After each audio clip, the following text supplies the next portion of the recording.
ओम नमः श्री यतिराजाय विवेकानंद सूरये सच्चित सुख स्वरूपाय स्वामिने तापहारिणे.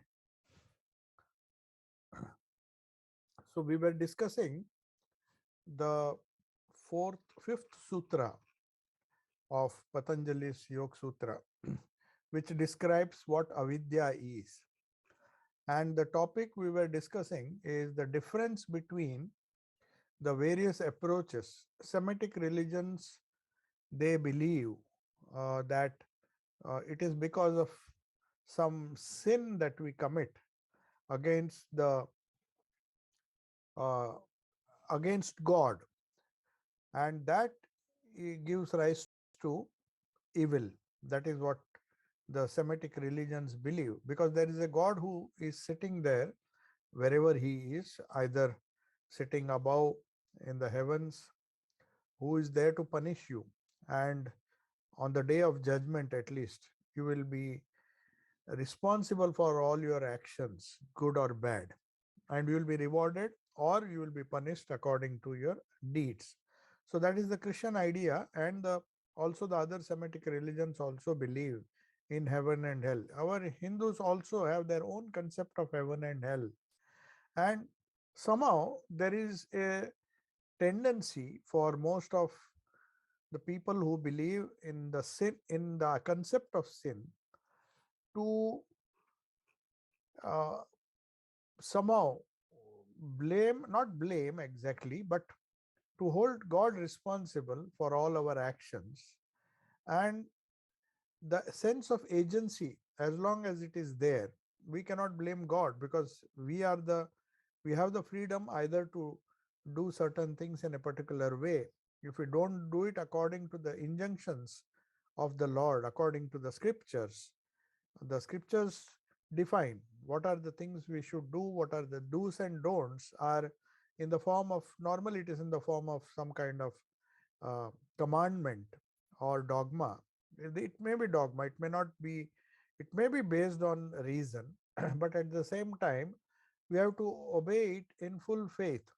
When we believe in certain scriptures, which are the recognized scriptures of our particular religion, then the commandments have to be obeyed. And if we don't obey, God will either punish us or reward us if we follow those commandments. So this idea of sin, where you don't follow the commandments and you're punished for that, is misleading, because the idea of sin is just half a concept. Not that Hindus don't have. Even in Hinduism, there is this idea of papa and punya. Even the whole karma theory, for example, is based on this concept of papa and punya. So whatever you do, it's not that God is going to reward you, it's your own karma that will uh, result. The cause will give rise to certain effects. So even if you don't have a personal God, the law of karma holds good. So in India, there is vast scope in within Hinduism. There's vast scope. You can also think of God as a personal God, Ishvara, who takes the personal form, the form of a personal God, and Avatara, who uh, has the capacity to reward you for your good actions and to punish you for your evil actions. But the Advaitins and other people, they say it is your own karma. Why blame? Even Buddhism, which does not believe in a personal God, and some other religions like Jainism and some other religions, which believe, or who say, who hold that it is one's own karma that is responsible for our fate. There's no such thing as fate. It's everything is predetermined by our past karma, and our present karma will give rise to future karma. So it's a very scientific approach to religion. So Patanjali also, though he accepts the idea of a kalpa niyamaka Ishvara, directly they don't accept. Some soul who has realized that he is the Purusha and is not under the clutches of Prakriti, they give that Purusha a special status. We all have our individual Purushas. There's an infinite number of Purushas according to Patanjali, I mean, not according to Vedanta. which is the consciousness is always singular, there's no plural. So you can't say there are one Brahman, the reality behind me is one Brahman, reality behind somebody is another Brahman. No, Brahman is one, and we are all reflections. And the ego or avidya is that which makes us limited, makes us look as limited, makes our personalities limited. So it is rather unfortunate because in the relative world we see the idea of sin, though it holds good, if you believe it as a uh, something which is born out of faith, then it is okay. If you have faith in the scriptures and you say, okay, if don't follow this commandment, then I'll be sinning against the will of God, against God. But the fact is that in this world, we see many of the sins that people commit, though they may claim themselves to be very sincere followers, God believers, or God fearing people. This is one word which is used by the Semitic religions and some sects of Hinduism, which put a lot of fear of God, that God who is sitting there watching every action of yours, ready to punish you. But some people who are atheists, or maybe who are claim themselves to be scientific, they may accept the theory of karma, but they'll say there are many sins. If we believe in a just God, we don't have faith in him, because many of the sins which some people commit throughout their lives, they go unpunished, and they lead very happy lives. So that leads to a fallacy, a deadly fallacy, that God may perhaps be tricked. That's the idea which most of the religions, some kind of tricks can be played, where you can either through confession or doing some kind of ritual or puja. In Hinduism, there are so many, uh, the priests have invented so many things, so many rituals to absolve people from the sins they commit. They'll go on committing sins because of their selfish desires, and then finally they will somehow they think that by chanting certain things, by reciting certain prayers, or maybe performing certain rituals, by paying the priest, or maybe confessing, we may get rid of all our the karma, or get away with all the sins that we have committed. So that is why this is the fault. If the responsibility is not given to the individual, that he is suffering or he will suffer because of his own karma, it may not be apparent now, because you cannot trick God. You can perhaps think that you can trick God, but you can't trick the law of karma. So that is why Patanjali and the other yoga system and the other systems, including Buddhism and all, they give a lot of importance to the law of karma. They say it is man is the maker of his own destiny. You don't have to bring in God to do all these things. You suffer on account of your own problems. Apparently, after committing so many evil acts, why does a person not suffer? So the answer given is that our life is a continuous process. Whatever good things we do, whatever bad things we do, they're all accountable. It may not yield fruit or yield results immediately, but somehow down the line, maybe in some other birth or even in this birth, somehow down the line, you have to be accountable for all the things that one does.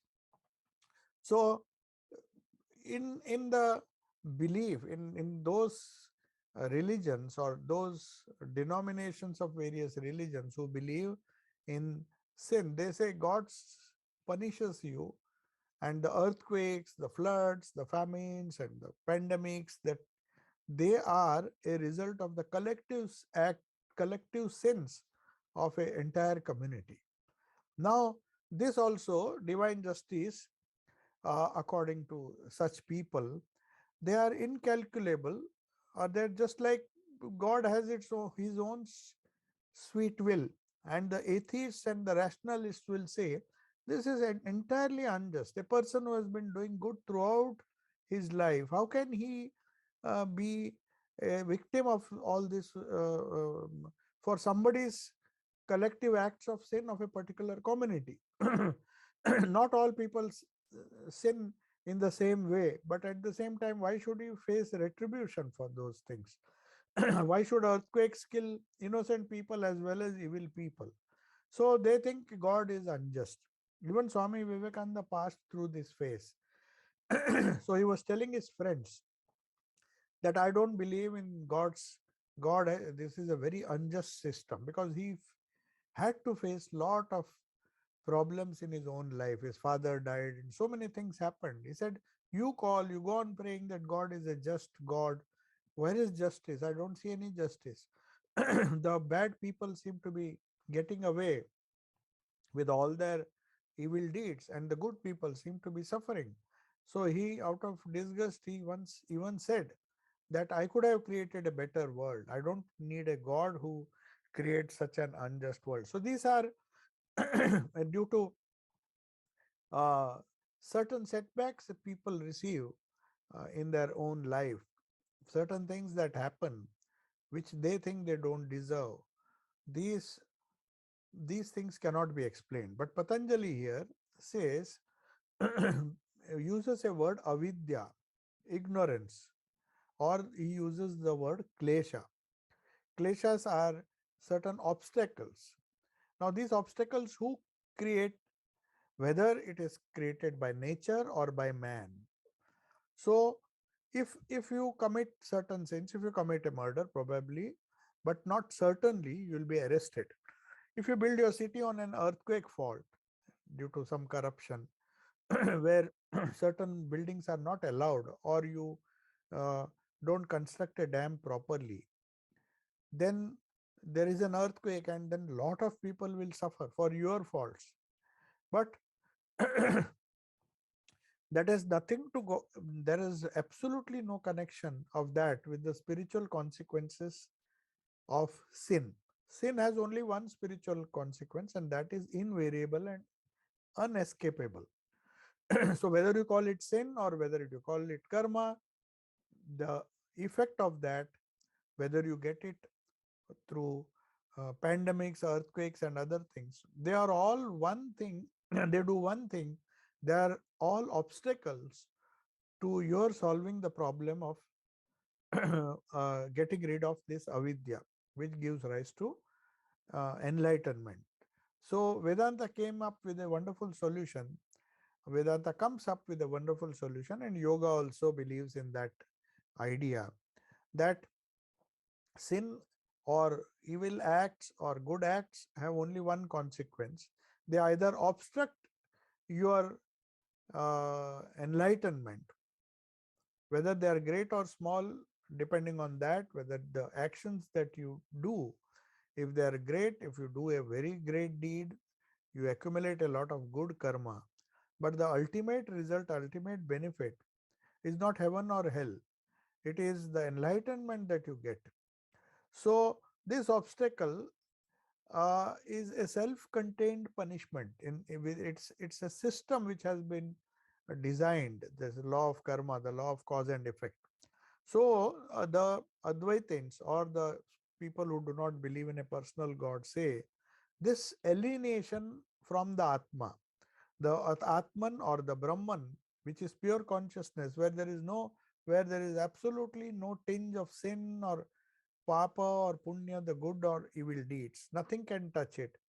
That alienation is the punishment or the sort of suffering that we undergo. It is this identification of the ego, avidya, gives rise to asmita, the ego. This punishment may not be apparent to us now, but in the long run, you will find that holding on to this ego, which is which has come out of ignorance. So, as I told you, there are five kleshas, five obstacles. The first one is avidya, which is ignorance, that gives rise to ego, which is asmita. Then we have raga, we liking for things, attachment to the things that we like, and dvesha, trying to detach ourselves from certain things which we don't like. So these are all obstacles: the likes, the dislikes, the avidya, the ego, and also the holding on, clinging on to the gross uh, at the cost of the subtle. We hold on to the gross. We become miserable when we lose certain gross things. So we don't have to say that it's a punishment of our sins. We do not realize it at the moment when we incur those things, that because of avidya, because of our ego. But by no means we can escape the effects of our actions. That is what law of karma says. So if you try to judge your thoughts and actions from the point of view of Patanjali's yoga, the question you have to ask is, does any action, you have to judge all your actions by one yardstick, does this action diminish or enhance the obstacles to my enlightenment? Are they alienating me more and more from my own individual uh, soul, or the spirit, or Atman, or Brahman? That alienation is the cause of all suffering. We get alienated from our real nature, and we think of ourselves as weak, incapable, sinners, and so many adjectives. Or sometimes we consider ourselves, we pride ourselves to be holy, holier than thou attitude comes. That is also a negative effect of the ego. The ego gives you a kind of false security that you are safe, you are a good person, you have done all the good things, so you will never come to, you will not undergo any suffering. But that is not true. The events that we see around us throughout the history of the world, you find there are certain people who have always done good actions, but even then you see them suffering in a very gross way. You may say it is because of past karma, but whatever it is a matter of fact that good people sometimes suffer and bad people sometimes seem to get away with all these things. So the yardstick should not be whether you are suffering or not. That if because you have sinned, you are suffering, and because you have not sinned, because you have done good deeds, you are getting the benefit. Things are not so clear in our world. These fruits of our actions are not distributed the way we like. We may go on doing good and go on suffering. For example, Kunti, the mm, the mother of the Pandavas, she gave birth to some wonderful sons, Pandavas, who were very just, very honest, and they had some wonderful qualities. But throughout her life, she suffered. Not only she suffered, she saw her sons being cheated and the kingdom taken away from them by the Kauravas and driven into the forest. And she could see all these tribulations and trials which her sons had to face, though she herself was a very noble lady. So naturally, but she did not complain to the Lord or complain to Krishna that why have you given me so much trouble?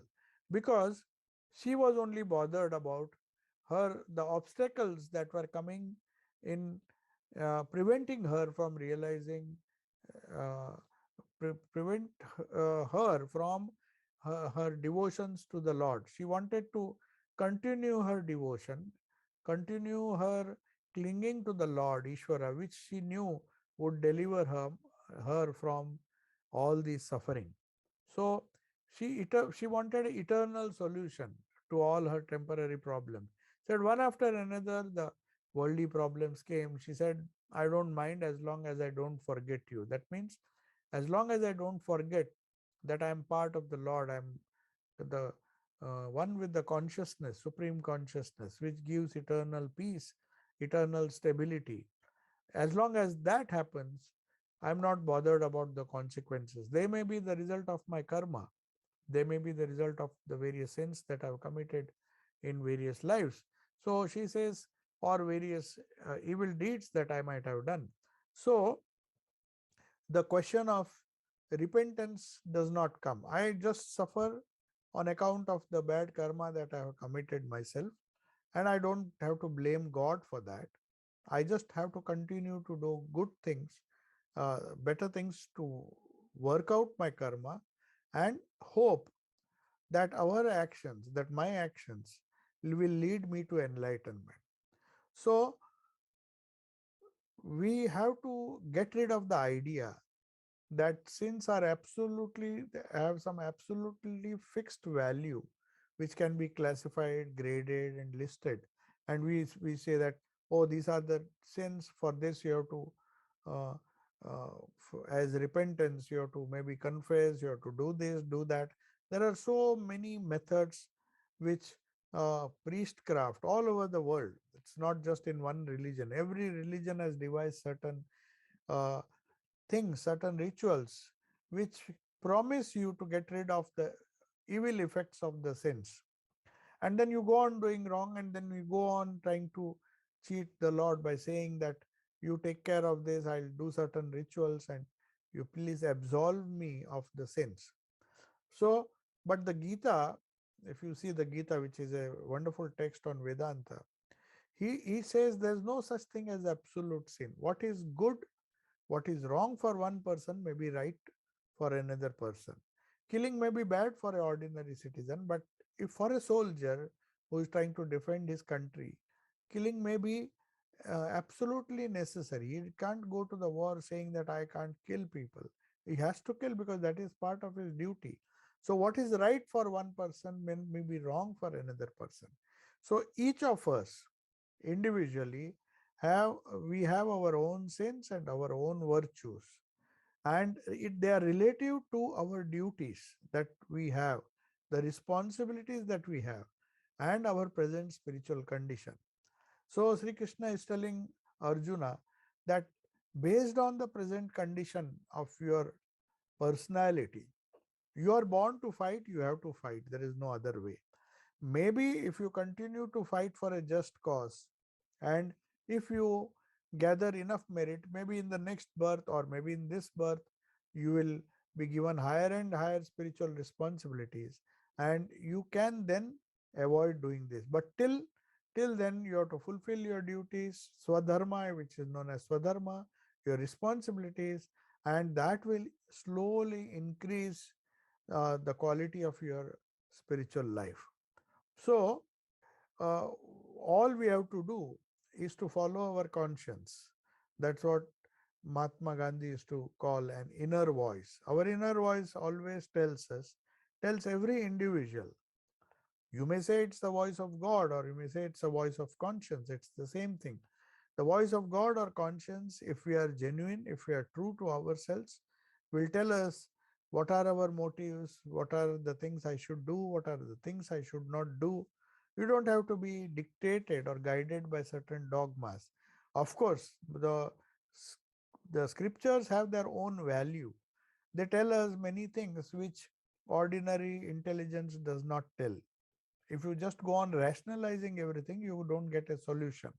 That is why we have to go to the Upanishad, we have to go to the Gita, we have to go to other scriptures of world religions, where these apparently the so-called dogmas have great intrinsic truth uh, hidden inside them. So we have to discover that and find out the reason why we should be following.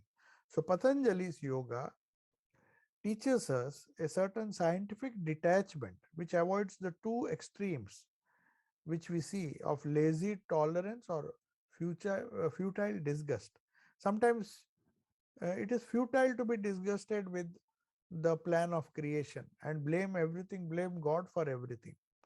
At the same time, lazily accepting everything as our fate and not doing anything is also, there are two extremes. One is accept everything, that's the wish of the Lord, and just be lazy and tolerate everything. That is one side. The other thing is always go on complaining, crying that God is impartial. I did this, I did that, and I want this result. So that we have to avoid both these extremes. So we have to find that our moral values cannot be classified as sins on an absolute basis. As I said, what is a sin for one person may be a good thing for another person. They're all relatives. But the test of all spiritual actions. So Swami Vivekananda was once asked, what is goodness, what is a good or moral action, and what is a bad or a evil action? So he said the test of morality or the test of goodness or badness of a particular action of yours, it changes from person to person, from time to time, from the location, from the surroundings, and many factors are there. But one general rule where everybody agrees, whether you follow the path of Semitic religions, whether you believe the God punishes you, or God rewards you, or whether you don't believe in a personal God, you take the whole responsibility and say that I don't want to create more and more bad karma for myself, because someday or the other I'll have to uh, settle the scores. We have to pay for what we have done. The cause will give rise to certain effects. So, what is the criteria where we can judge what is good, what is bad? So, Swamiji says the pain of alienation from our Atman, the further you go away, anything that takes you Godward or anything that takes you towards your own, so Godward in the sense in to your own uh, nature, which is of the nature of Sat, Chit, and Ananda. That is our real nature. So, the more certain actions take you towards this Satchidananda, they can be termed as good actions, whatever those actions may be.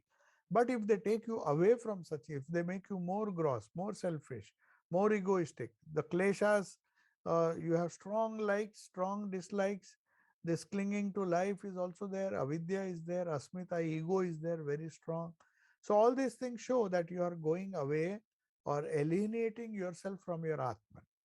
So they are bound to take us these actions if they are done in a very selfish way with all the kleshas. So we have to reduce the kleshas and realize ourselves as the pure spirit. We are all dimly aware. Definitely, all of us are aware of the presence of this Atman, this Brahman within.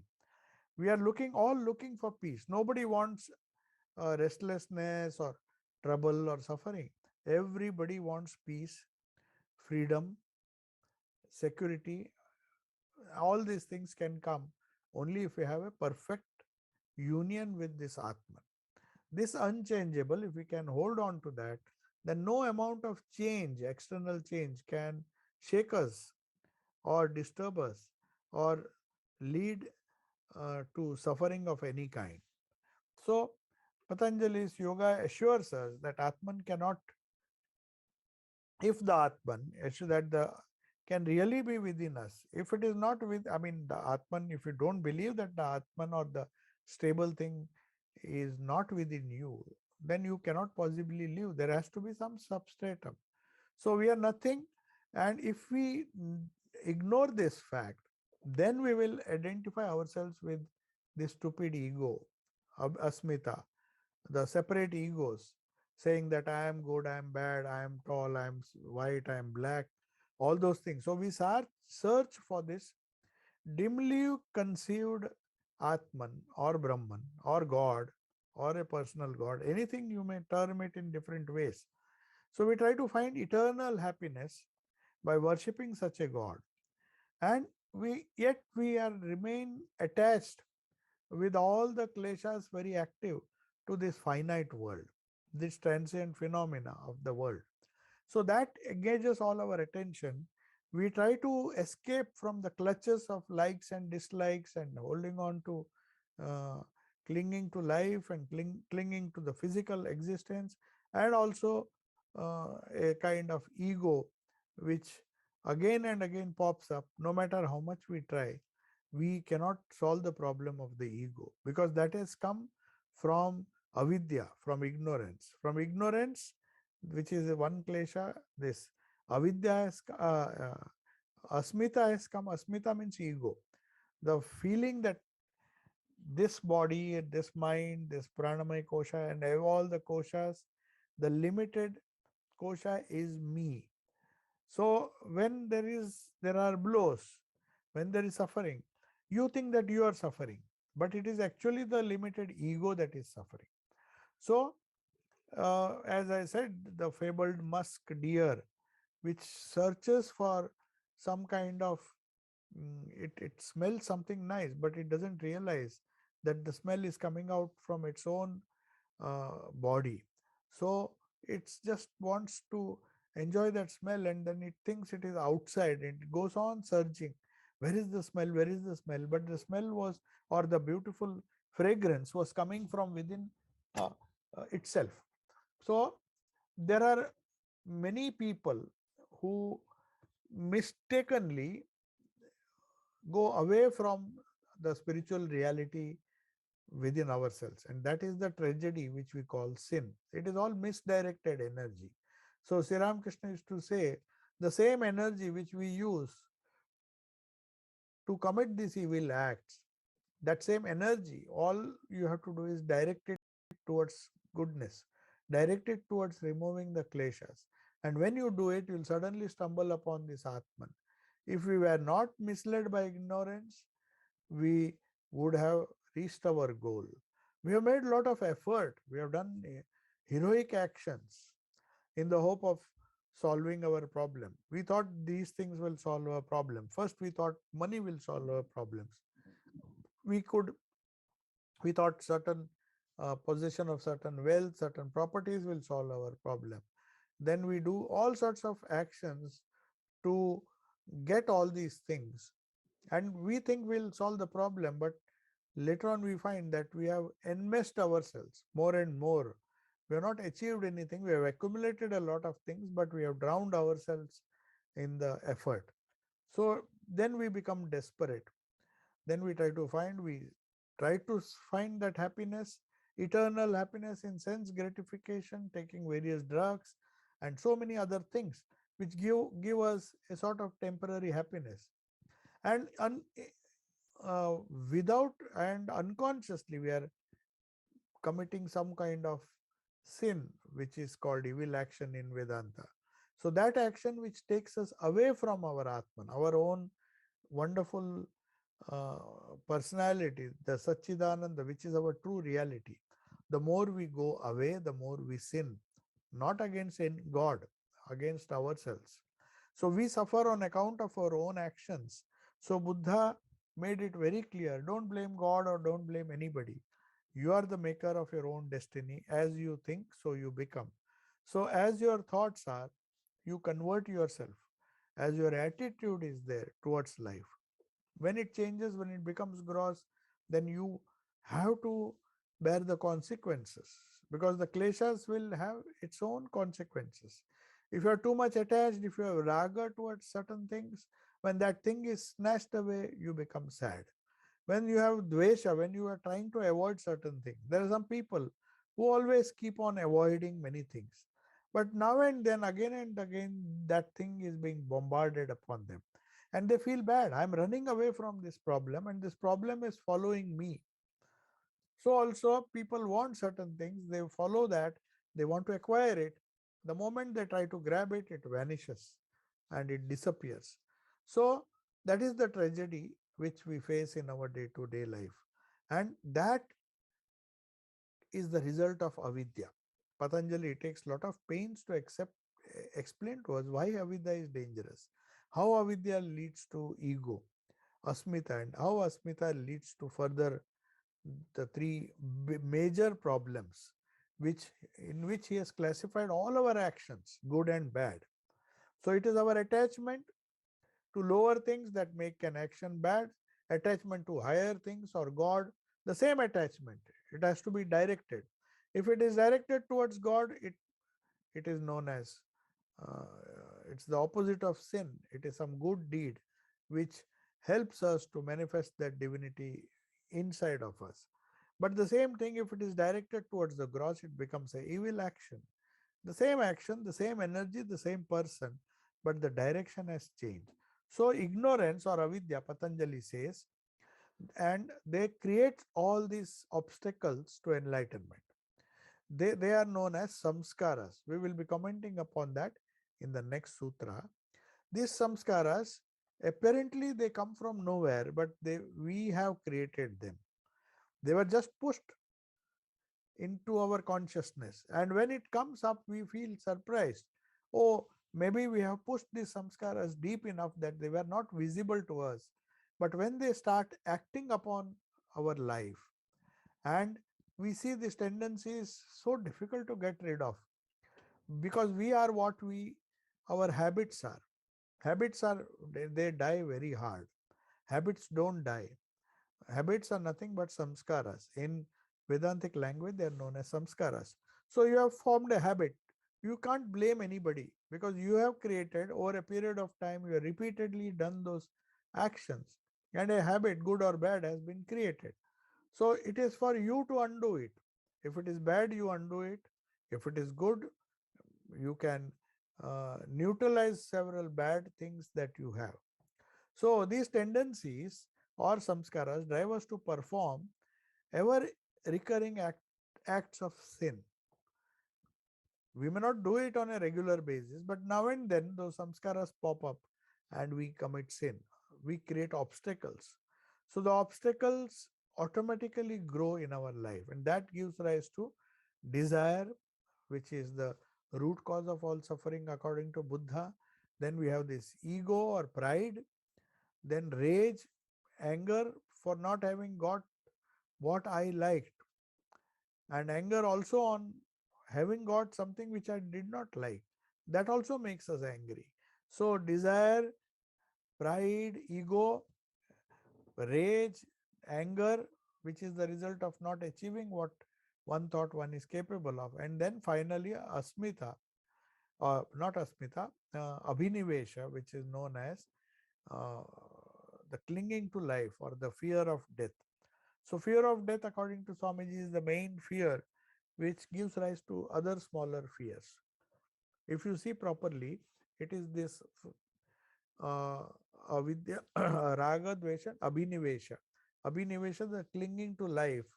When that goes, when you think that you're not the body, you're not the mind, you're not the five koshas, you're independent, pure, immortal soul. That's why Swamiji says, go on repeating it, go on repeating it. Now you may not realize it, but a day will come, whether through worship or through karma yoga, through Raj Yoga, somehow you emphasize this idea so much that it becomes a reality. The alienation that you had, the alienation you had with your own soul, with your own divine personality, that will be broken. Then you will become one with that infinite soul.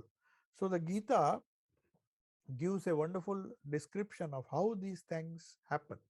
From where does all this avidya come? Why do these things happen? There is a practical approach, and Gita gives a wonderful solution and tells us how we slowly commit these mistakes. What is ignorance? How does it start? And then what it leads to, giving rise to a lot of avidya, a lot of asmita, a lot of raga, dvesha, and abhinivesha. So the saying, uh, thinking about sense objects, that is the verse of the Gita where they say, mm, if we think too deeply about the sense gross objects, it will attach you. There will be raga to the sense objects. It will attach you. If you keep yourself surrounded with all the sense objects, then they will attach you. There is a chance. Of course, you can detach yourself, but most of the people get attached to that because we are thinking about it. We're thinking about something gross and we desire to have it. We even buy it, and but we get attached to that. So thinking about, even if you don't act about acquiring that, even thinking can attach you. So one has to be pure in not only action but in mind, in thought, and in word also. So thinking about sense objects, that is part one, the first phase. We get attached to sense objects. Then what happens? If you grow attached, if you grow that kind of attachment, then you become addicted. You will form an habit. You start. Perhaps a person has just started smoking cigarettes. So after a few smokes, he starts thinking about it and then finally gets attached to it. Then as he grows, as he attaches more and more, then he becomes addicted. That's why they say thought try to prevent this kind of addiction.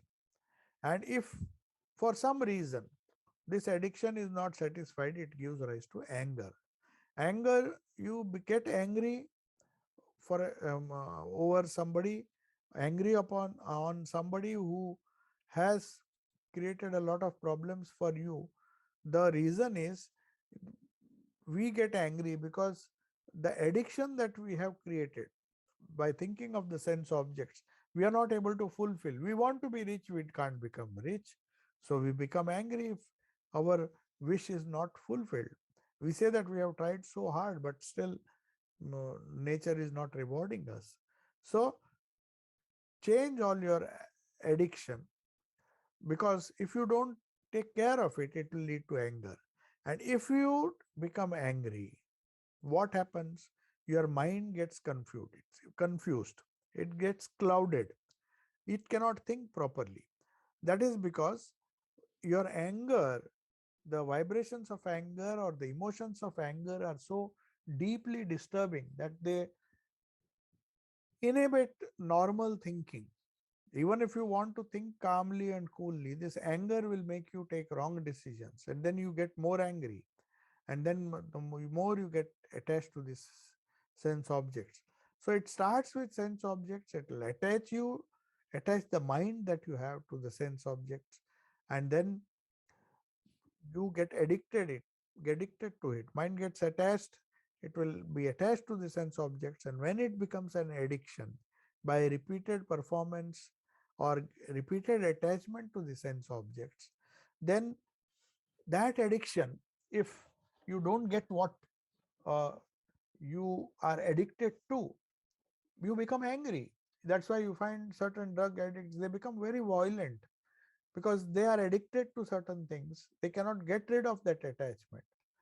And if they don't get it, they even are ready to kill somebody. They become violent because of they can't control their anger. It's not, it's the same case with other things, with money, with acquiring wealth, prosperity, name, even name and fame. That addiction to name and fame, if you don't get, you go all out, you get angry over certain people who do not give you the enough respect. So in a subtle level or in a gross level, if you are denied, if your addiction is uh, obstructed, if there is any obstacle to your the things that you like, then you become angry. If you become angry, you confuse your mind. So if you confuse your mind, you forget the past lessons of experience. What has happened when you did certain things? You just ignore it, you forget it, and then go on doing it. But a time should come when you should not confuse your mind. For that, anger has to be restrained, and you should not forget the lesson of experience you have passed through in this life and in your previous life, if you are lucky to get access to that. Then once you forget the smriti, that is known as smriti, the experience, the memory of the experience which was in your mind, now you don't realize that this thing is bad for me. I do it, and my memory has already stored that it is bad, but I do not recollect that memory. That is because of the anger and then the restlessness of the mind. Then, for if we forget that experience, the lesson of experience that we were given or told in the past, if we don't pay heed to that, then you will lose all the discrimination. If you forget that, then you cannot discriminate between good and evil. The samskaras will force you to do certain actions. So the obstacles are present to some degree in the minds of all those who have not attached this highest samadhi. So the question is how long the kleshas will inhibit a person and restrict him from attaining to the highest peace by realizing the self within.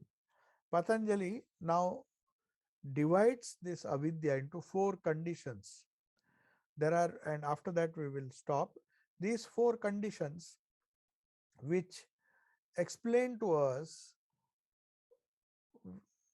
the condition of a sadhaka or a person who's following yoga, that what happens if avidya is allowed to uh, fructify. There are, as you saw, avidya gives rise to ego, which is asmita, raga, dvesha, attachment, detachment, or hatred, and abhinivesha, clinging to life. So, though it is potential, most of these samskaras and the avidya itself, the samskaras which is born out of ignorance, though they are in a very, very subtle form, and they may not be manifest now, they will manifest sooner or later. Especially in children, we see that. I've discussed this, that many of the samskaras do not appear when the child appears to be so sweet, so nice, and all of a sudden, when he grows, you find that in spite of all your efforts, somehow the child has grown to be a very difficult person to deal with. So that is why all the yogis, for some reason or the other, if he has failed in his meditation, then he should be prepared for such kind of problems. So if you cannot concentrate, or if you cannot live with a certain kind of detachment, then it will lead only to failure. All the other obstacles will pop up their heads, and then you will find it is so difficult to deal with all these things. That there are some spiritual aspirants whose mind still contain some obstacles to, they have kleshas. These obstacles are very much persistent in there, but they are in a very, very vestigial form. They persist, no doubt, but they are become so harmless now. The samskaras will come, but it won't stay long. So the old karma which has produced the samskara, they are still in operation in such people, but they have reduced its intensity. They are not affected.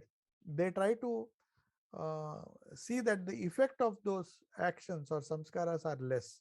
They don't shatter your life. So the samskaras definitely act or operate by the momentum of our past karma. We have come with a baggage of karma, and that things which we have collected over a period of time, they will be manifest.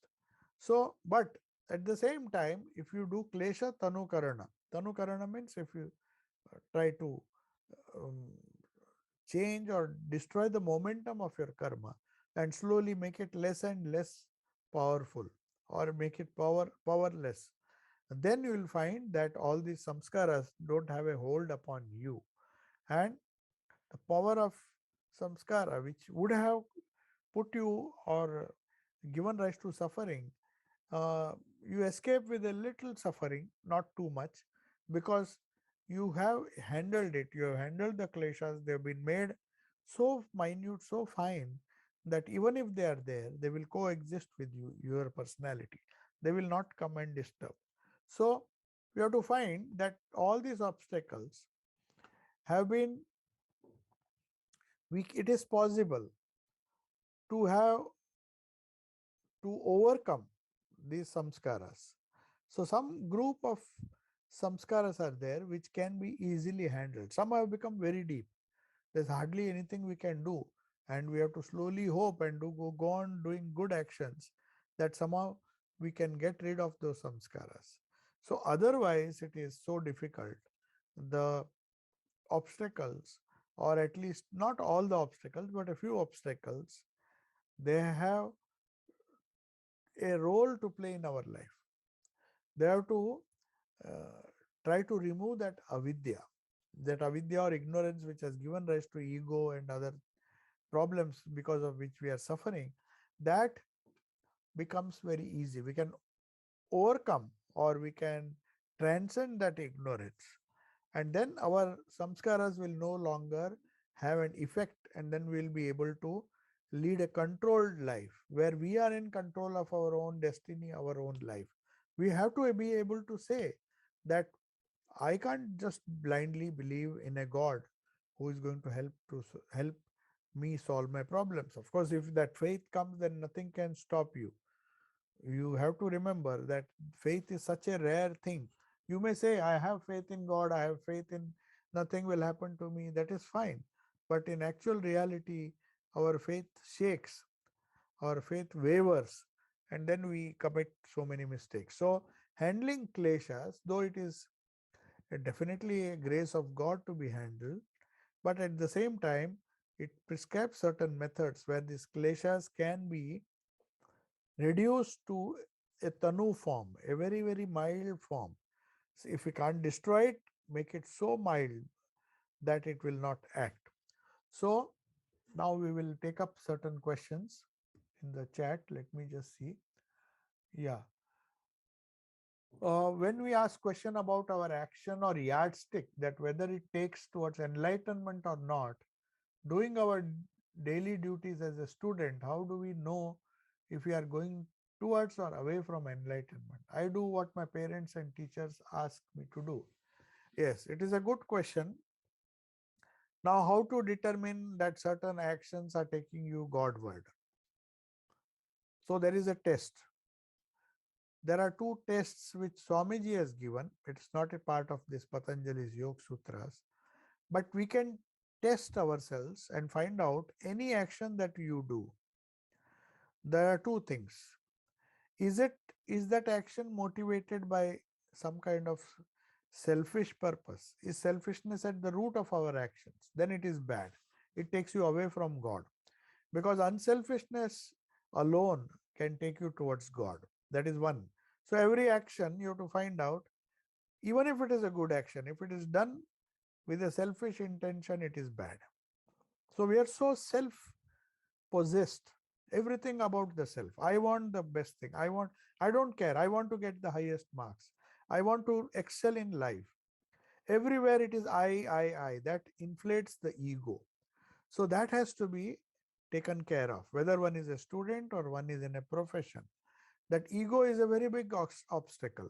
Why should I get everything, get the best of everything? Why not others? That unselfishness has to come someday or the other. Swamiji says that unselfishness takes us to God. So that which makes you more and more unselfish takes you more and more Godward. That is one golden rule. Now it may be anything. It may be a small thing which you are doing, whether you call it duty, whether you call it the homework or the school assignments and all those things. You have to have a unselfish approach to life. Does it make me more selfish? Does it make just um, concern me and me alone, and I don't care for the whole world? If that attitude is developing, then all our scholarship, all our excellence, all our intelligence, it's going down the drain, because the ego is getting puffed up. And at the least blow to that ego, we become, we suffer a lot. We feel that, oh, so much of injustice has done to me. I deserved the best. I have to, I didn't get credit for what I did. So that kind of attitude can lead you away from God. So one has to be very careful that when we are doing our duties, we have to do our duties, we have to do our everything that is expected of us, depending on the station of life in which we are. But at the same time, we should not be attached. There should not be a strong feeling of like towards certain things and a dislike towards other things. And then second thing Swamiji said, that you should be fearless. That strength is the test of spirituality. One is unselfishness and the other is strength. So what gives us strength? Unselfishness gives us strength. If we are selfish, then we are very possessive. We are afraid of losing. We are afraid of so many things. But if you are unselfish, if you don't mind sharing things with others, then it becomes very easy. One becomes, it takes us more and more Godward. So unselfishness is more paying in the ultimate run. But people don't have the patience to practice it. That is one famous quote of Swamiji in Karma Yoga. He says, in the long run, unselfishness is more paying. It gives rewards. You get more rewards, in not in the material sense, but by way of peace, by way of better health. And he says it even improves your health. So somewhere, when a person is suffering from some psychosomatic disease, you have to find out that the root cause is this selfishness. So somehow that selfishness has to be got rid of. That is what all the scriptures say. The next question is, how can the jiva overcome the fear? Oh, 1 minute. Yeah. How can the jiva overcome the fear of death? One of the five kleshas. Fear of death cannot go so easily. Swamiji says that is the last fear that goes. We have smaller fears which we find difficult to handle. Fear of fear of losing wealth, fear of losing health, fear of losing so many things, our small and big things that we possess. Once we get rid of that fear, then the fear of death we can handle. We can't just get rid of this fear of death. Clinging to life, everybody, whether is one is an animal or a saint or a boy or a girl or anybody, nobody likes the idea of death. So the fear of death, no doubt, abhinivesh or clinging to life is one of the biggest fears. But before that, we have to handle our lower fears. That we can do. The next is obstacle to remove klesha is not easy because gross people cannot differentiate between gross objects. Yeah, they cannot differentiate between gross and the subtle, though their conscience tells them. It's not that we can't differentiate, but we don't want to implement the solution. For example, Duryodhan was told when he was suffering, when he was almost dying, he blamed Krishna. He said, "You could have prevented you. You are to blame." He said, "Why? Why should I get the blame for your evil deeds?" He said, "See, I had a peculiar problem. Like most evil people say that I know what is good, what is dharma, but I somehow my mind cannot follow it. I could not follow. I knew what dharma is, what adharma is. My teachers and the teachers of the Pandavas were same. We were told what is good, what is noble, what is bad, what is evil. But Krishna, you are responsible because I know what is bad, but I can't help it. I still so that selfishness which makes us repeatedly do bad things has to be avoided. So definitely that discrimination between good and bad, between the gross and the subtle, it is known to us, it is taught to us. Every child has been told that don't eat too many of sweets. We go on telling them, don't eat sweets, don't eat sweets, it's bad for your health. Ultimately, it will spoil your health. But the child doesn't listen because it the parents keep on telling the children what not to do, but they are not taught how not to do it, how not to be tempted by chocolates, how not to be tempted by excess sweets, how to handle our likes and dislikes. All these things, Patanjali says, can be done if we practice yoga. And what is yoga? Chitta Vritti Nirodha. We have to. There is no other shortcut. There is only one way. We have to meditate. We have to control our mind, mental thoughts. If we don't have control over our good and bad thoughts, then we will be attached. In spite of our efforts, though one part of our mind will tell us this is not good, it is not good to be attached, but we do not know how to do it. So Duryodhana was right when he said, I know what is dharma, but I can't follow it. I know what is adharma, what is bad. My conscience tells me every time. But unfortunately, I go on doing this, uh, committing these mistakes. So you have to remember that it is possible, but then to distinguish, to follow discrimination, you have to be firm, and that is why this yoga comes in. So it gives an eternal wonderful solution that you have to control your thoughts. That is the first step. The more you control your thoughts, the more you go towards the spirit, go towards the eternal, and that will help you to improve your mental condition, to improve your discrimination, so that you know what is to be avoided and how to deal with our kleshas, the five kleshas, which are right now causing havoc in our life.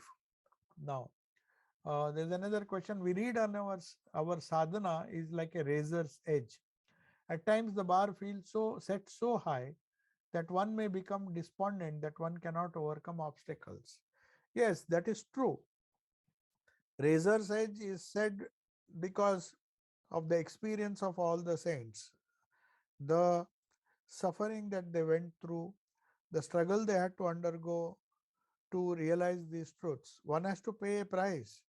Even to buy an expensive car, we have to pay a price. Nobody just comes and gifts you unless you have deserved it from your previous life. But at the same time, you have to remember that the fruit of hard work, today or tomorrow, you will get it. The law of karma says that walking on the razor's edge may not be possible now. If it is a razor's edge, we may cut our feet. That is why people say, oh, the spiritual life is not for this life. It's okay, because Sri Krishna also told Arjuna that you can't simply say that I'll not fight the war, I'll not do any good deeds or bad deeds, I'll just retire to a forest and meditate. But you can't meditate because your mind is full of anger and all the kleshas are there. Slowly try to remove the kleshas, reduce them, and then once you do that, once you are in control of your mind and all the seeds have been destroyed, then your actions will become sattvic.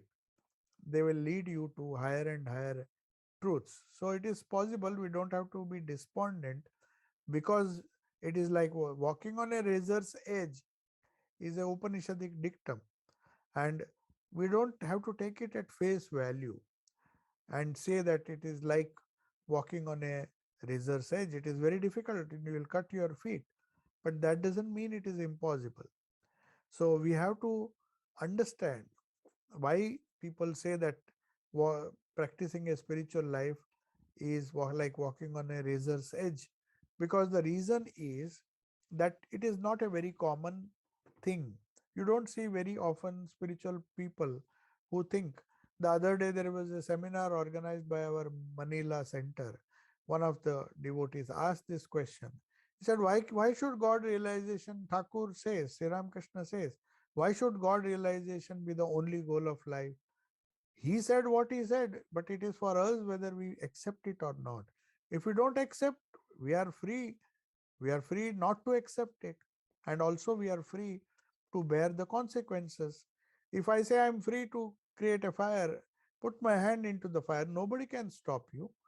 But you have to bear the consequences and get burnt. So, Sri Ramakrishna tells what he has to tell. If you see the entire gospel, he just says these are the facts. Now you take whatever you can, and if you listen, if you can follow what Sri Ramakrishna says, or if you follow the what the great masters preached, then we'll get eternal life. Otherwise, we are free to struggle, and a lot of people seem to follow that path and say no problem. As that gentleman asked me, that maybe in the next birth, yes, it is fine. We can wait for hundreds of births if one has the patience, but unfortunately, things don't work that way. We just can't choose where we will be born again. We don't know whether it will cause more problems in our next birth. We assume that we'll continue from, definitely we'll continue from where we started, but we don't know where we have started. We might have, there may be many samskaras which will pull us down in the next birth. We do not know. So that is why Shankaracharya said, if you have got a human birth, don't waste it. It's very essential that you have God realization as the only goal of life. But there is no compulsion. Definitely there is no compulsion. Nobody, even Thakur did not say that everybody can uh, have that as a goal, but he said what he had to say. It is for us to take it or leave it. Now, how to remove obstacles? Is it by praying for nirvasana and abhyas yoga and nirvana, that Thakur says nirjanavas. Yes, nirjanvas or solitude may help, but what you do in that nirjanvas is more important. It is not just, solitude is not the solution. It is a means to an end. So what do you do in solitude? Solitude is just to, we come to the same point, chitta vritti nirodha, lessening our thoughts, and that exercise is known as yoga. So Nirjan Vas facilitates that, discrimination between gross and abhyasa and vairagya. They have to go together. The detachment or the removal of the kleshas is one side, and to do that on the other side with that superior mind, we can do more and more japa and practice sadhana so that we can utilize the nirjan vas or the solitude that we have created for ourselves. All people are not so lucky to get that solitude, but if you get it, then make full use of it. And finally, there is a big question. I'll try. There are many questions, in fact. Uh, Maybe then, if let us see. Uh, it may not be concerned exactly with today's talk. Can you please answer this? Let us say one starts meditating with the Ishta Devata's image. If the image of the deity merges with the Satchidananda Brahman, the sense and feel of the overall divine existence, formless, as the meditation progresses and the meditator identifies with the Brahman, is it okay to stay with that awareness or need to come back to the image? It is definitely not necessary to come back, because the image or the Ishta Devata on which one is meditating is just a doorway. It is like asking, if I enter the doorway and go inside the room and feel myself safe, but you have to make sure that you have entered the room. You can't stand outside the room and think that you are inside. Once you have got that kind of consciousness, that all pervading, then what is the Ishta for? Door is just meant to pass through. So the Ishta is like a solidified Brahman. So once you reach Brahman, then you don't need. Theoretically speaking, we do not need. But as Thakur said, we can't stay long. We have to, now and then we are thrown out of that room. So to go back to the room, we again need the Ishta. We need the door to go back again. You may go in and come out thousands of times. It is not that one stays inside the room. It's very difficult. So naturally one is thrown out of the room. Then again one has to meditate on the Ishta. That way we have to practice. Next. Holy Mother said, honest and dishonest both are my children, so both will receive same amount of love and blessings from me. Is there no discrimination there? Then where is the value of good karma? Now, how do you know? How can we say? That's why it is very important to understand the divine play of Holy Mother. Even Swami Sharadanandji, who was a sevak of Holy Mother and who served her so well, towards the end of his life, somebody asked him, what have you learnt in life? So he said, to Ranga dekhe Rangamai avak hoechi. Means, I am not able to understand the divine play of yours, O Mother. You seem to do something at one stage. It is very, very difficult to understand the law of karma. So the value of good karma we don't understand. That's why the scriptures say, don't bother about it, just go on doing good karma, hoping that your bad karma does not catch up with you. So with all of us, we do not know what kind of bad karma is in our back. So the only value of good karma is it will negate the effects of the bad karma which we might have done, which might be in our consciousness in the form of samskaras, and which may come out any moment and we may suffer. So to reduce that suffering, Holy Mother said, she was gracious to all because she knew that certain people, whether they are honest or dishonest, she knew that it's a temporary phenomena and they'll give up their honesty. Girish Ghosh was a very dishonest or very evil minded person when he came to Thakur.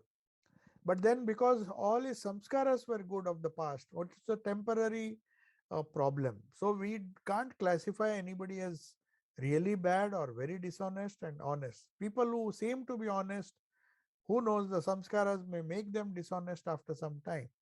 So it's better not to judge. Mother knows uh,